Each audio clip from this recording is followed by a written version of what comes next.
வணக்கம். இன்றைய கவிதை: விவசாயத்தை பற்றி வீடியோ போட்டால் வியூவர்ஸ் விளைச்சல் அவ்வளவாக இல்லை.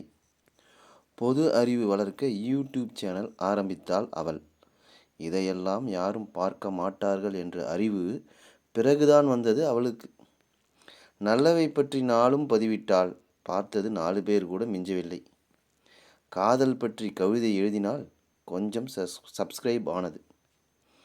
சமையல் குறிப்பு செய்தால் பார்த்தவர் எண்ணிக்கை 10 பேர் இல்லை. எதற்கும் இறங்காதவர்களுக்கு அவள் தன் ஆடையை இறக்கினாள். லட்சங்களை தொட்டது வியூவர்ஸ். கோடியில் கட்டினாள் ஒரு வீடு. இப்போது சொல்லுங்கள், தவறுகளை வளர்ப்பது யூடியூப் பார்ப்பவரா, யூடியூப் பதிவிடுபவரா? நன்றி.